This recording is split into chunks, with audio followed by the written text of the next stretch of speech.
그럼 이제 다 사탐론으로 많이 가니까 대학은 자연계열 학과에 가탐하는 친구들을 뽑고 싶어요? 사탐하는 친구들을 뽑고 싶어요? 대학의 입장에서 과탐하는 친구들 뽑고 싶을 거 아니에요. 그러지 않나요?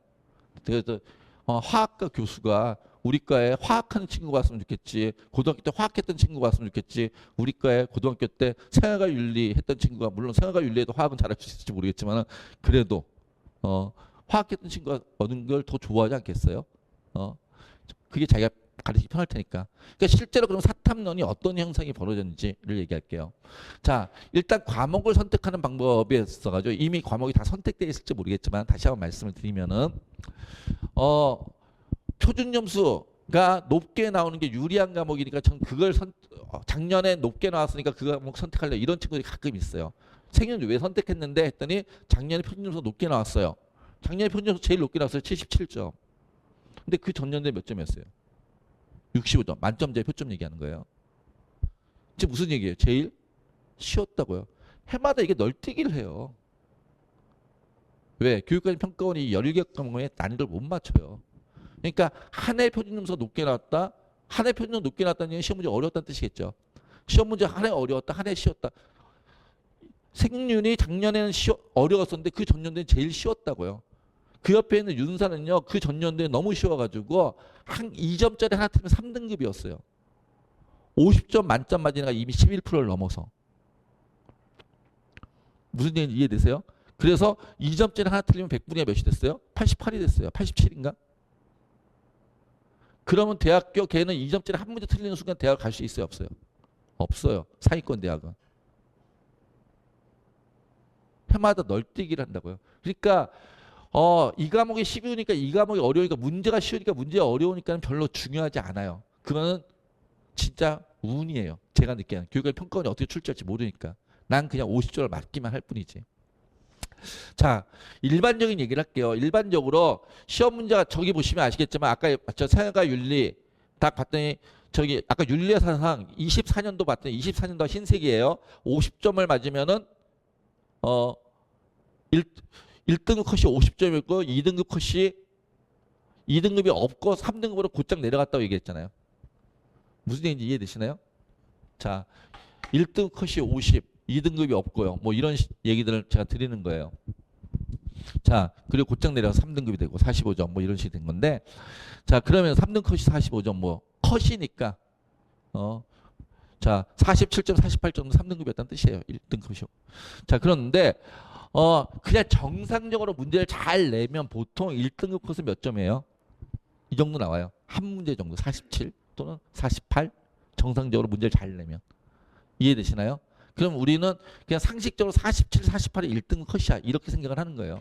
그리고 나서 보자고요. 뭘 볼 거냐?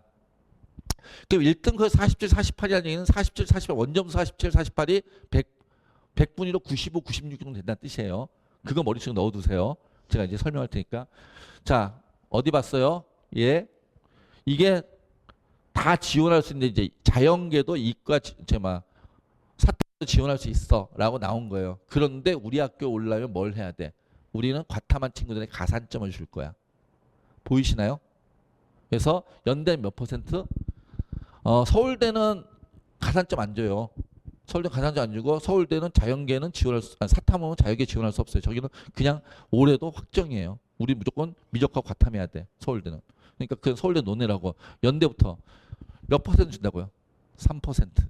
근데 연대는 사탐도 3% 준대요. 무슨 뜻이에요? 인문계열 지원은 사탐도 3% 줄 거야. 그럼 자연계들 오라 마라. 오지 말란 얘기예요. 왜? 자연계들이 와서 자꾸 중간에 간둬버려. 그러니까 우리 4년 장학금 받아야 되는데 4년 등록금 받아야 되는데 한 학기하고 반수하러 가버려. 그럼 대학의 입장에선 3년만 등록금을 못 받잖아요. 대학 재정이 힘들겠죠. 그러니까 인문계는 사탐했던 애들이 그냥 오기를 바라는 거예요. 자, 고대 3%, 성균관대 5%, 5%뭐 이런 식으로. 한양대 아직 발표 안 했어요. 근데 가산점 준대요. 중앙대 5%, 경희대는 4점을 준대요. 그냥. 그 다음에 이하여대는 무려 6%를 준대요. 이 근처에 있는 학교 어디죠? 과기대 7% 준대요. 가산점에. 명지대 10% 준대요. 어마어마하죠. 자, 그럼 이런 가산점이 실제로 이 퍼센트라는 게 무슨 의미인지를 제가 알려드릴게요. 이게 무슨 의미인가? 라고 말씀을 드리면요. 사진 안 찍으셔도 돼요. 오늘 제가 얘기하는 거 다 유튜브에 또 올릴 거예요. 저희하고 강북청 TV라고 유튜브 있거든요. 올릴 거니까 가서 오늘 자제분 안 데려오신 분들은 가서 자제분하고 같이 다시 한번 보세요. 보시면은 연대 쭉 봤더니 3% 가산점 했잖아요. 연대 기호학과를 최초 등록한 학생의 평균 100분의 94.5예요. 이해되시죠? 근데 대학별 환산점수 3% 주니까 그걸 대학별 환산점수로 바꾼 다음에 거의 3% 가산점을 줬어요. 저희가 올해 초에 이걸 다 계산을 해봤어요. 그랬더니 그 68.03이라는 점수가 나와요. 합격한 아이들의 평균 100, 대학별 환산 점수가. 그러면 과탐으로 68.03이 아까 몇이냐면은 평균 100분이 95였으니까 원점수로 하면 45점 정도 된다는 뜻이에요. 45, 43. 이해되세요?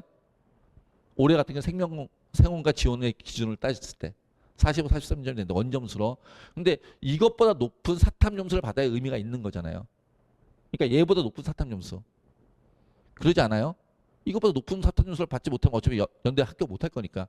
이것보다 높은 사탐 점수를 받더니 그게 68.1인데 100분이 98이에요. 100분이 98 그러면은 원점수가 몇 점이 되는 거예요? 50점. 아까 정상적, 이건 올해는 좀 비정상적 생률이 높은 거였잖아요. 이해돼요?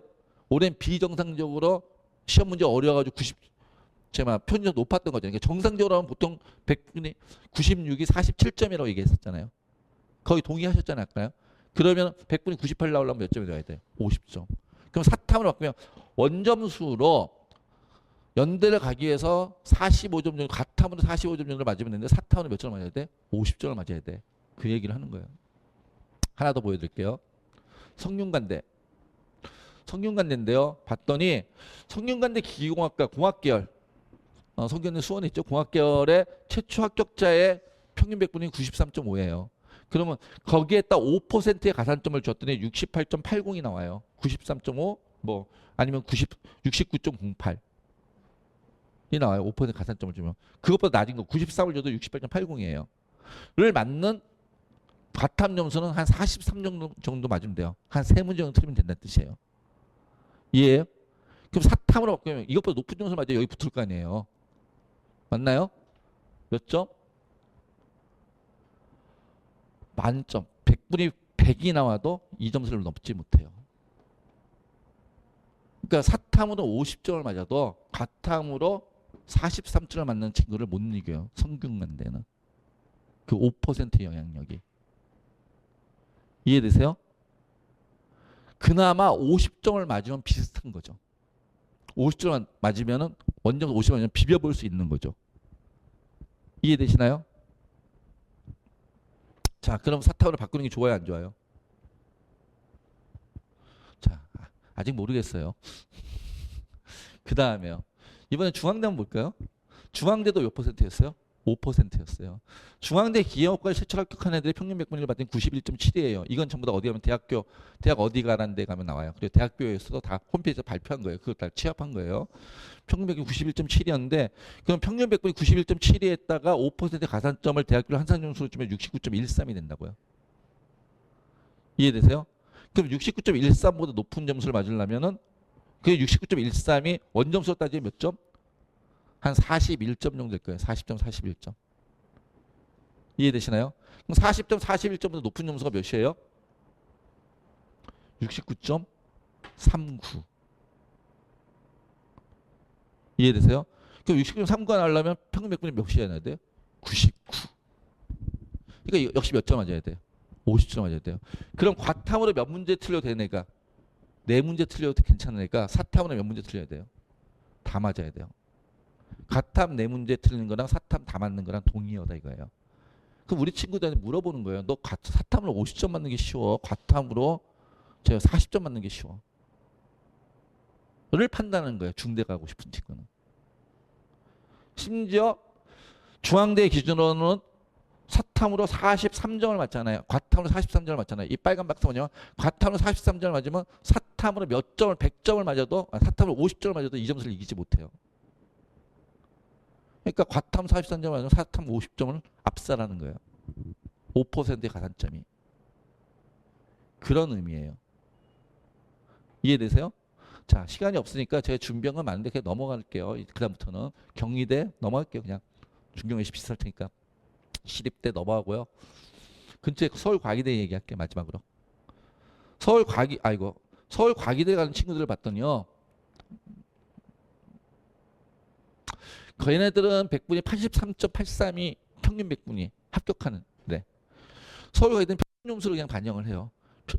대학교 한사점 표준 점수 그냥 반영을 했더니 봤더니 64.2, 65.27 몇 퍼센트, 7% 가산점을 좀 이렇게 된다는 뜻이에요. 이해돼요? 원점수로 그게 몇 점대예요? 원점수로 40점, 38점 정도. 서울과기대라면 38점 정도 맞으면 된다는 뜻이에요. 40점 과탐으로. 자, 그런데 이것보다 높은 사탐 점수를 받으려면 몇 점을 맞아야 돼요? 45점 정도 나와야 된다는 뜻이죠. 이해되세요? 그 몇 문제? 역시 두 문제, 세 문제 차이가 나죠. 그럼 사탐으로 과탐과 사탐으로 바뀌었을 때 과탐을 이기려면 자연계열로 진학한다 했을 때 자연계열로 진학할 때 사탐으로 과탐을 이기려면 몇 문제를 더 맞춰야 돼요? 적어도 두 문제에서 세 문제. 2.5문제를 더 맞춰야 돼. 이런 얘기를 하죠. 6점을 더 맞아야 돼. 이해되시나요? 자, 5점에서 6점을 더 맞아야 돼. 이런 생각을 하시고 공부를 하시라는 거죠. 바꾸지 말라는 거 아니에요. 올해 바꾼 애들이 너무 많아가지고 제가 바꾸지 말라 그러면은 절대 미워할 것 같아요. 바꿔도 돼. 그런데 바꾸려면은 과탐 맞던 점수랑 똑같이 맞겠다는 생각은 버려. 적어도 5점 이상은 더 맞겠다 생각하고 바꿔. 라는 말씀을 드리는 거예요. 이해되시나요?